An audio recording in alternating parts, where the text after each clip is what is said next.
नमस्कार। आज की समीक्षा में आपका स्वागत है, आपका बहुत बहुत स्वागत है और मैं हूं आपका पीसी सिंह।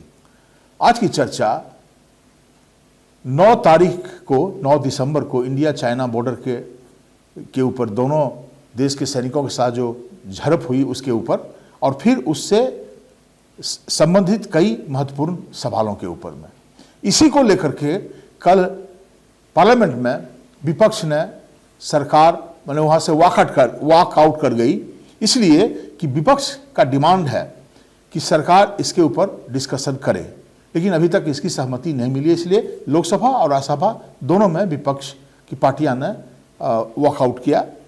ये एक बहुत इम्पोर्टेंट सवाल है कि सरकार क्यों नहीं इसके ऊपर खुला डिस्कशन करने का इजाज़त दे रही है।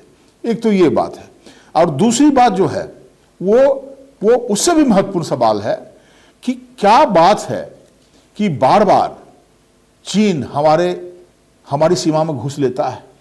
ये हम सब जानते हैं कि जो अंतर्राष्ट्रीय सीमाएं हैं, कई विवाद इससे जुड़े हुए विवाद हैं, और चाइना जिन कई चीज़ों के ऊपर उसने जो एग्रीमेंट किया अतीत में, अब उसको मानने के लिए तैयार नहीं है। ये पूरे परिप्रेक्ष्य में 2 सेक्टर में आप देखिएगा कि जब 1962 में, जिसमें पंडित जवाहरलाल नेहरू प्रधानमंत्री थे, देश में कांग्रेस की सरकार थी, तो जब चाइनीज अटैक हुआ था, इंडिया चाइना बॉर्डर क्लैश हुआ 1962 में, तो उस 1 महीने के वार के दौरान चीन ने ईस्टर्न सेक्टर में, जो अभी अरुणाचल प्रदेश, जिसको नेफा कहा जाता था, तकरीबन सारे नेफा को उसने हड़प लिया था। उस समय जो हल्ला हो रहा था, एक से एक अफवाह की वो हो सकता और आगे भी बढ़ जाए। और वेस्टर्न सेक्टर में अक्साई चीन जो इलाका है उसमें उसने कब्जा कर लिया। लेकिन और इसके ऊपर भी कई तरह के थ्योरीज है, मतलब आप पता नहीं लोग क्यों चाइना ने अचानक डिसीजन लिया कि वो फिर वो जो इस तरफ ईस्टर्न सेक्टर में जो लाइन ऑफ एक्चुअल कंट्रोल था उससे 20 किलोमीटर्स नॉर्थ हो गई, मतलब जो मैकमोहन लाइन है उससे वो पीछे हट गई। लेकिन अक्साई चीन के ऊपर बहुत बड़ा हिस्सा है जिसके ऊपर उसने अभी भी कब्जा जमा रखा है।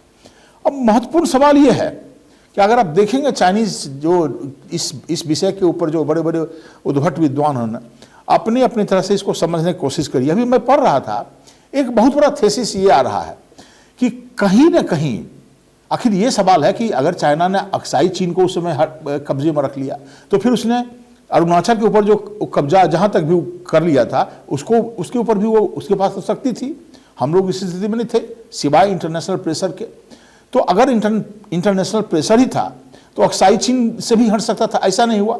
तो इन जो लोग इस बात को लॉजिकली कन्विंस करने के लिए कोशिश करते हैं, जिनका ये आर्गूमेंट है कि कहीं न कहीं चाइना के दिमाग में, चाइनीज लीडरशिप को ये लग रहा है कि वो अक्साई चीन का जो हिस्सा है जिसको उसने जबरदस्ती हड़प करके रखा है और उसने रोड भी बनाया है, वो चाहता है कि हिंदुस्तान इस मान ले इस बात को, और उसके एवज में जो पूरा का पूरा अरुणाचल प्रदेश नेफा वाला जो इलाका है, जो तवांग इलाके में जहां से तिब्बत और भूटान का इलाका लगता है, ये उस पर वो अपना जो क्लेम है उसको छोड़ दे। एक तो ये है थ्योरी। दूसरी बात जो कई लोग इस बात को कर रहे हैं, जिसको जो ट्रेडिशनल अभी श्याम शरण की जो बहुत ही चर्चित पुस्तक आई है, how China seize India and the world, इसमें आप देखेंगे कि चाइनीज एक माइंड सेट है। चाइना अपने को मिडिल किंगडम समझता रहा है, और जो उसका जो ये परसेप्शन है कोई उसका ऐतिहासिक आधार नहीं है, क्योंकि अगर वो अपने आप को, ठीक है अभी बहुत ताकतवर है, इसमें कोई दो मत नहीं है, लेकिन दुनिया में बाकी देश भी ताकतवर हैं, और अगर बहुत ताकतवर है, ताकत से ही सब कुछ हो जाता है।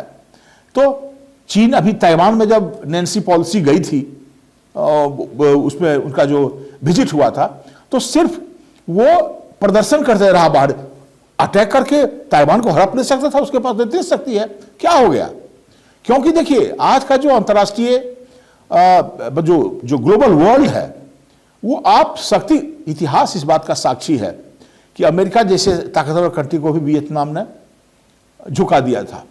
छोटा सा कंट्री जापान 1905 में रसा को सरेंडर करवा दिया, और अभी आप देखिए रसा जो पुतिन की जो रसा है यूक्रेन ने क्या किया। आप ऐसे अगर आप ये सोच, इसलिए हिंदुस्तान को इस बात से सबक लेना चाहिए कि क्यों चीन जो है 1962 का जो हमारा साइकोलॉजिकल एक प्रेशर है हमारे दिमाग पर, इसको आप जान लीजिए, इसका रास्ता तभी निकलेगा कि आप अगर चाइना के सामने खड़े मुकाबले के लिए खड़े नहीं होते हैं, जिसका कभी कोई निदान। ये देखिए बॉर्डर वार जहां पर कुछ परमानेंट बॉर्डर नहीं दिया हुआ है तो क्लेम तो करते ही रहेगा, इसलिए बार बार वो करता है। और इसलिए हिंदुस्तान को कड़ा रुख अख्तियार करना पड़ेगा और वहां पे मोर्चाबंदी, जब तक वो चाइना को ये नहीं लग जाए कि आज हिंदुस्तान सक्षम है हमसे लड़ने के लिए, तब तक वो मानेगा नहीं। ये पूरा आप देख लीजिए, जहां जहां भी आप, जब उसको लगता है ये कहीं ना कहीं वो साइकोलॉजिकल प्रेशर क्रिएट करता है। 1962 का जो मामला है, और ये हिंदुस्तान में कई जो रक्षा मंत्री रहे, जॉर्ज फर्नांडीज, मुलायम सिंह से लेकर सब लोगों ने कहा कि हमारा दुश्मन नंबर 1 चाइना है। और ये जो चाइनीज माइंडसेट के बारे में जो बता रहा था वो ये है कि वो मिडिल किंगडम है और बाकी सब उससे छोटे देश हैं। इसको ऐतिहासिक रूप से इसको श्याम शरण ने एकदम ब्यौरा दे करके डिटेल्स डेटा के साथ इसमें प्रमाणित किया है। श्याम शरण का हिस्ट्री का बैकग्राउंड है। उन्होंने कहा कि अगर आप हिस्ट्री के आधार पर बाउंड्री रेखा खींचना चाहते हैं तब तो तिब्बत, एक जमाने में आपके बहुत सारे हिस्से पर तिब्बत का कब्जा था। आज तिब्बत को कह रहे हैं क्या वो चाइना है। वो आपका जो मंचूरिया, मंगोल्स, ये सब आपके यहाँ रूल किए हैं। कौन ऐसा देश है जिसके ऊपर बाकी जो इस तरह से कह सकता है कि जो हम अतीत में थे वही मेरा क्लेम अभी प्रेजेंट में।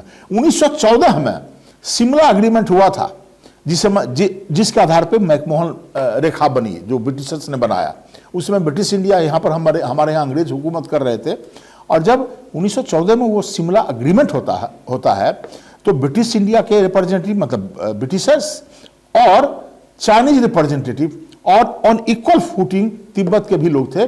और ये बात मान लिया गया था कि मैकमोहन रेखा की जो सीमा खींची गई है वो बेसिकली असली डिवाइडिंग लाइन है।